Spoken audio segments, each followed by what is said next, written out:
Et il faut qu'il comprenne que s'il ne se parle pas, il aura du mal à se canaliser sur l'exercice. Va t'arrêter sur le plot bleu. Voilà. Essaie de te rappeler les consignes. On va voir si, avec des CLR, il débraye trop tôt, il freine, il ne tend pas la jambe, il a la précipitation. Ok. C'est bien. Point mort. Voilà, il ne manque pas grand-chose, juste que tu te concentres bien. À quel moment on doit débrayer pour tourner? Mets la béquille latérale, essaie de te rappeler.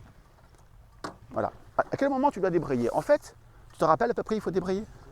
Ici, c'est trop tôt. Trop tôt. En fait, en faisant ça, tu te mets en roue libre avant de t'arrêter.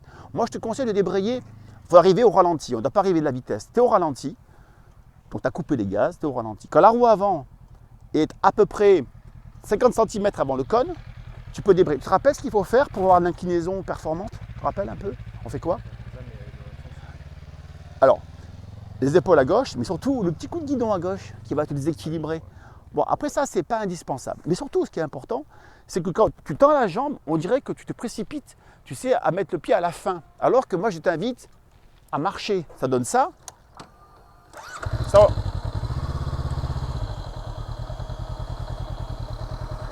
Donc, coup de guidon, les épaules, le regard. On la main sur l'embrayage, tu ne touches à rien.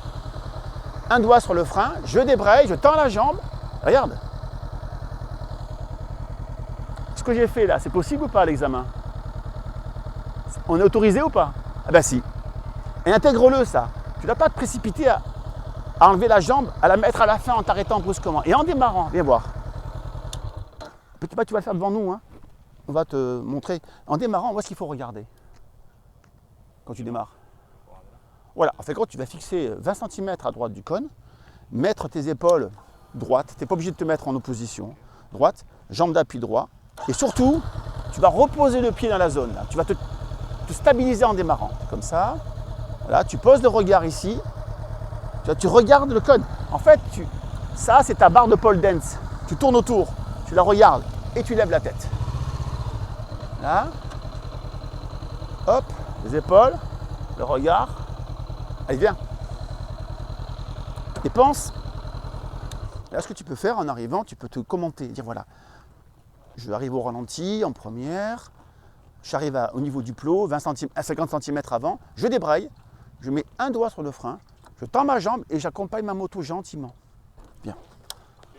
Je vais te filmer. J'ai pas de télé. Non, j'ai pas ma... Ah si, je l'ai. Je vais te filmer. Vas-y. Voilà. Au ralenti, ça bien à gauche. On débraye, tend la jambe, marche. Voilà. C'est bien. Alors, tu as freiné un petit peu tard, tu as freiné vers la fin. Mais c'est quand même mieux là. Et maintenant, vas-y, fixe à droite, 10 cm, repose le pied dans la zone, reste incliné. Voilà. Et là, tu lèves la tête, c'est bien, c'est bien. Tu as roulé nickel, au ras, t'es bon. Et recommence une deuxième fois. Parfait. L'embrayage, le frein, tends la jambe, marche, marche. Voilà, très bien. Alors, au départ, tu sais qu'en démarrant, ça va redresser la moto. Reste bien incliné. Et le regard collé à droite. Laisse les yeux collés ici, là. Tu peux fixer le cône ou ici. Et reste incliné, accompagne ta machine et marche avec elle. Parfait, tu redrèves. Nickel. Et avant de tourner, petit coup de guidon à gauche et poignet cassé. Voilà, on a vu qu'il a tourné. Tu vois ce que tu as fait? Tu as tourné comme ça. Rappelle-toi de faire ça pour créer l'inclinaison. C'est bien. Tu vois, quand tu as quelqu'un... Même là, il peut le faire. Hein. Là, il freine. Freine toujours un peu tard. Hein. Freine toujours à la fin en tournant. Caresse. Tu peux freiner très tôt. Mais... Alors, l'arrêt est bon, là. Voilà. Ce que je veux dire, c'est que tu peux freiner tout doucement. Voilà. Et la roue avant, si elle vient jusque-là, vas-y. C'est bon. Il ne faut pas que ton pneu soit vraiment trop comme ça. Voilà. Juste au ras, ça passe. Mais n'hésite pas à freiner tout doucement avant. Il reste incliné. Parfait.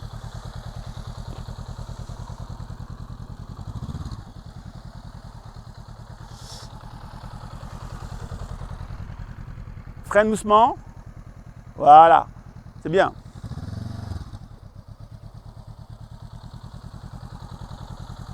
Après, il faut surveiller qu'il n'y ait pas de... Voilà, c'est bien le coup de guidon. J'ai pas regardé, mais il a freiné avec combien de doigts? Normalement, tu en mets juste deux, un ou deux, c'est tout. On caresse les freins, vas-y. Prends la jambe. C'est bien, voilà. Tu as pensé à tout, là. Tu as pensé aux freins, tu as pensé aux pieds, à l'attitude. C'est parfait. Excellent. Là, tu es bon encore. Tu es limite, mais tu es bon. Alors, avant de tourner, rappelle-toi. Petit coup de guidon à gauche pour créer l'inclinaison. Alors, là, ce qui est important, c'est... Là, avant de faire le demi-tour, je veux t'entendre dire, ok, tu as le temps de réfléchir là, tu as le temps, hein, tu as toute la distance, tu dois tourner avant le cône. Tu dois dire, allez, coup de guidon à gauche quand je tourne. C'est pas pour faire partir à gauche et tourner à droite, c'est pour te déséquilibrer à droite. C'est que ça, c'est le contre-braquage. Mais tu vas le dire à haute voix. Je veux t'entendre le dire, allez, coup à gauche. Quand je dis à gauche, c'est main droite, quoi, vers la gauche. Et tu vas le dire à haute voix que je t'entende, hein. Vas-y. Il faut que je filme la scène parce que je pense qu'il va être tellement violent qu'il va se déséquilibrer. Voilà, tout droit, et tu vas le dire à haute voix. Poignet cassé. Voilà. Bah, parfait. Alors, c'est vrai que c'était un peu brusque, hein. Le problème, c'est qu'il a mis un geste un peu éphémère, un peu violent. Mais il faut être performant. C'est bien, c'était mieux. Alors, tu peux appuyer plus longtemps si tu veux. Et tu peux le faire aussi ici. Et ça, on peut le faire à tous les demi-tours. Ouais. Au demi-tour du fond, au demi-tour avec le moniteur. Alors l'inconvénient, c'est de reprendre l'embrayage. Et les élèves, pour qu'ils parlent, c'est extrêmement compliqué. Demander à un candidat au Lan, par exemple, de commenter, et ça c'est, je pense, que pour beaucoup de candidats qui sont stressés, verbaliser, on va continuer, vas-y, continue le freinage. On va laisser Thomas venir. Pour verbaliser les exercices, les consignes, c'est-à-dire que prendre les idées de son moniteur, pour le Lan par exemple, jambes bien serrées, buste en avant, non, va au bout, fais le freinage. Verbaliser les consignes de son prof, son enseignant, de façon à se canaliser dessus. Quand tu as un gars au Lan, j'ai vu des élèves se transformer, tu vois, c'est de la bande dessinée, transformer. Le gars passer au Lan, être sur le guidon, basculer comme ça, se déséquilibrer, partir en avant. Et ensuite se canaliser, ok, je m'élance, jambe d'appui droite, parce que je vais aller à droite, je prends un peu de vitesse, je repose mon pied, parce que tant que je ne passe pas la porte, je vais pouvoir marcher un petit coup. Jambes bien serrées, mon regard balaye, et ma tête balaye. Je joue de l'embrayage, les épaules à contresens. Et j'ai vu des élèves se métamorphoser, ne serait-ce que parce qu'ils se mettent à parler. Et tu en as qui ont un mal fou à s'exprimer. Et du coup, quand tu ne t'exprimes pas, il y a une sorte de... Tu sais, je vois des gars qui se renferment comme ça. Presque les dents qui se serrent ou qui se paralysent. Ouais. Et ils n'ont qu'une obsession, c'est réussir à le Lan. Mais sans se canaliser aux consignes. Donc ils sont là, ils me disent ouais, j'ai perdu mes moyens, c'est le stress. La carte stress, on la sort tous les jours. Hein. Ouais. Voilà. Mais j'ai eu d'innombrables démonstrations d'élèves qui étaient en panique au Lan. Et le fait de parler, se transcender sur le deuxième passage. Ah ouais. Se transcender. Et ils ont le droit de parler. On n'a pas le droit de communiquer avec l'enseignant. Donc à l'entraînement, j'ai de nombreuses filles, garçons qui sont en difficulté. Alors après ceux qui sont bons, ils s'en foutent un petit peu. Mais des fois, tu as des élèves qui ne veulent pas parler. C'est le mutisme complet. Ouais. Et le vrai talent, c'est le gars qui arrive à se parler. Ensuite, à haute voix, il faut qu'il se parle, non pas dans sa tête, hein, mais à haute voix. Du coup, ces tympans, ils vont vibrer, ils vont entendre ses propos, consignes, jambes bien serrées, le regard qui bascule. Peu importe le prof ce qu'il donne comme conseil, pareil pour le freinage. Il y a un collègue hier, il me disait que son élève est arrivé à 70 km/h dans le freinage.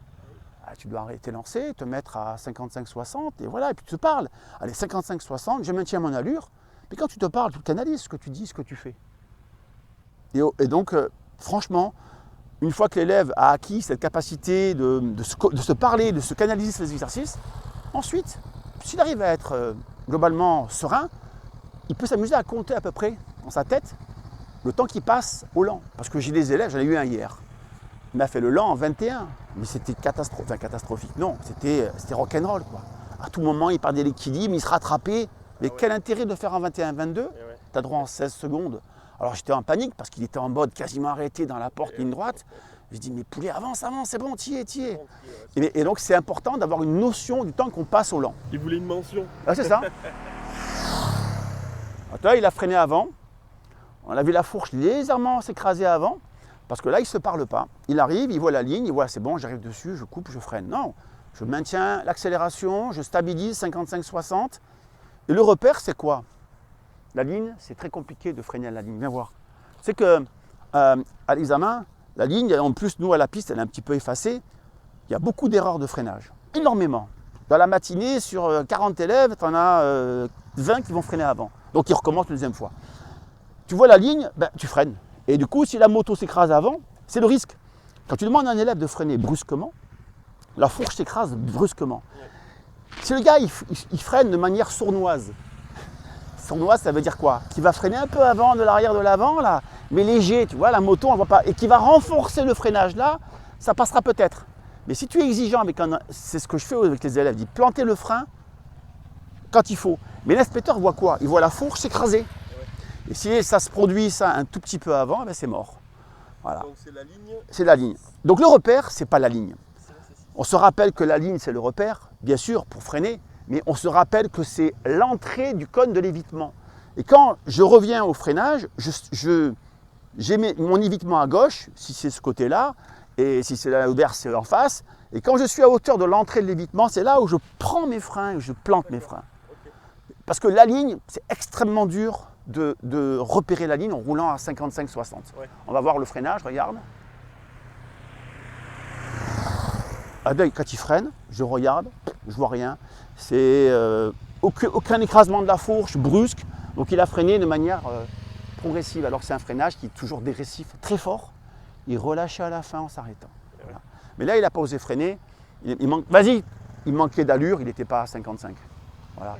Et voilà, c'est important de bien se dire que la ligne, c'est extrêmement dur de la respecter et qu'il faut plutôt se rappeler qu'on freine quand on est à hauteur de l'entrée de l'évitement, ici. Voilà, et attention, est-ce qu'on peut couper les gaz très tôt? Oui, on peut couper les gaz 10 mètres, 20 mètres avant. Ouais. On n'a pas le droit de freiner avant. Voilà. Contrairement à l'évitement, quand on fait l'évitement, tu as vu, j'ai dit tout à l'heure, tu mets au point mort là-bas, tu mets la main et tu fais le parcours avec la main. Ben, il n'a pas fait, il a failli se tromper, il est parti en barigoule. Ouais. Et donc, j'avais un pilote hélico comme ça, de la base de QRS. Il passe le permis, il se fait ajourner pour erreur de parcours. Il était furax. Il me dit, ouais, moi je pilote hélico, je te pose un hélicoptère la nuit dans la brume, sur un bateau, et je ne sais pas faire un parcours sans me tromper. Je dis, ben oui, mais tout le monde est concerné par le fait de... On est au point de départ, on met le point mort, on relâche les bras, on met la main, et on fait le parcours avec la main. Ça prend, si tu veux prendre 1 minute, tu prends 1 minute. Tu peux même couper le moteur, aller boire un café si tu as envie. C'est ça l'image, hein. Voilà, on prend son temps et on met la main et on profite du permis, on en profite de l'épreuve, on la déguste. Hop, gauche, droite, gauche, demi-tour, on revient. Fabio, t'as vu là le parcours? Avant de te lancer, tu as mis le point mort, tu as mis la main, et au bout là-bas, tu t'es mis en barigoule. Intègre-le comme ça, avec la gestuelle. Droite, gauche, Arrivé au bout, tu as failli te tromper, bon, tu as corrigé à la fin. À l'examen, c'est pas grave, hein. C'est bon, hein. Ça passe, ça. Hein. Voilà. Mais on le voit très souvent aux examens. Il faut se rappeler que, c'est vrai, moi je soupçonne, j'enseignais beaucoup ce freinage violent et brusque, mais c'est risqué aux examens de freiner brusquement dans la bonne zone, parce que si l'élève freine un petit peu avant, on voit que ça, quoi. Hein. Voilà. C'est comme j'ai assisté une fois, je ne sais pas si j'en ai parlé dans les vidéos. Voilà, c'est parfait ça. Un gars qui rentrait dans l'évitement à 50, et dans l'évitement là, ici, il a pris son frein là. Frein arrière, il a écrasé le frein arrière. Il a fait un évitement à 30 à l'heure. Il a relâché les freins, ben ça passe. Ah ouais. C'est pas interdit. Et bon. Je pense que si tout le monde faisait ça, au bout d'un moment, il y aurait une réforme pour interdire. Mais tu peux rentrer à 55 ici, enfin, à 50 c'est bien, et prendre ton frein dans le couloir, écraser le frein arrière. Moi, je t'avouerai, ça m'est arrivé une fois. Je l'ai fait une fois pour un élève, sur des centaines, une fois, parce que le mec est en panique. Et à l'examen, il a réussi à le faire sans freiner. C'était un miracle. Voilà. Il était tellement terrorisé par l'évitement qu'il préférait prendre son frein. Il me demandait, je peux faire ça? Je dis oui, tu peux le faire, c'est pas interdit. Alors, là, elle a fait une erreur, laisse-moi t'interrompre. Elle est partie, Claire, elle s'est retrouvée embutée là. Et qu'est-ce qu'elle a fait? Ah ben, elle a mis un pied au sol, et puis un deuxième, elle a fait demi-tour. Non, Non, Là, c'est parce que je m'entraîne. non. Il faut Même que tu en t'entraînes entraînement, absolument. Je suis en passage. Exactement, parfait. chef. Et donc en fait, quand tu tournes, tu dois trouver des solutions parce qu'à l'examen, si tu as un incident, il faut que tu puisses trouver la solution. C'est comme Là, les j'ai un peu pilotes. dressé, mais si tu veux, je me suis dit, allez, je repars correctement. Les pilotes d'avion, on les met jamais en situation où tout va bien. On leur fait des pannes, pas de moteur, pas de train d'atterrissage, il leur manque une aile, il leur manque 3 moteurs. Et donc il faut que tu gères l'incident. Et il faut que tu trouves des solutions. Là, tu pourrais plus donc poser un pied au sol, un deuxième. Ah oui, mais Qu'est-ce là, que tu j'étais dis? reparti pour dire, non, allez, j'ai foiré, je repars mon départ. D'accord. Globalement, tu mets les pieds au sol, Roland? Non, là, j'ai réussi à Tu le peux en faire. mettre, mais c'est Oui. pas un, voilà. Deuxièmement, quand tu fais, tu sais, au niveau de tes propos, quand tu parles, tu te canalises sur les exercices. Et qu'est-ce que tu dis au niveau du lent? Tu dis quoi? Bah, là, je me dis ce que tu m'as dit. Donc, quand je démarre, je balaye ma zone de regard et après, je stabilise. D'accord. Passe. Et à Donc, chaque fois que je repasse, je et tes rebalaye mots, du c'est quoi? regard, je recherche Ta trajectoire? ma trajectoire. C'est quoi tes mots? C'est quoi? Tu dis quoi? C'est la phrase que tu utilises, c'est quoi la phrase? Hein. Je balaye du regard. Je balaye du regard. Tu répètes ça, ok? Tu penses à mettre ton corps? Je lève la tête pour passer. Vas-y, bon. Je balaye du regard, je cherche ma cible et je relève la tête quand j'arrive devant. D'accord. Et je vais tout doucement, le plus lent On va voir possible. ça. Vas-y. Très bien. Alors, quand on démarre bien du fond. Hein. Ouais. Prends ta droite, t'es lancé. C'est bien, ça. Je suis en train de me replacer, je suis pas bien placé. Vas-y. Tout ce qui est intéressant, c'est de prendre au départ un peu de vitesse. Il ne faut jamais démarrer doucement au départ. Il faut partir avec un peu d'allure. Je prends le chrono. Vas-y. De préférence, tu vois. Ça va. De préférence, je préférais qu'elle démarre jambe droite au sol. Vas-y. Tu vois, elle est arrivée maintenant à un niveau où elle arrive à évoluer sans se parler. Elle a passé le cap où, voilà, au niveau du temps, 16,60. Bon, c'est un petit peu rapide. Mais on va faire le test avec Patrick. C'est bien, parfait. Et Patrick, on va le mettre au lent. Tu vas voir ce que c'est quelqu'un qui est en difficulté et qui a tendance à ne pas se parler. On va voir la différence. Je la voyais tout à l'heure se parler Oui, à voix haute. voilà, là, elle n'a pas osé, là. Non, là, elle n'a pas osé. Non. Ouais, elle est timide. Mais Patrick, on va le mettre en situation de lent. Et après, je vais me mettre à côté de lui, je vais lui parler et après, il va se parler. On verra la différence. D'accord.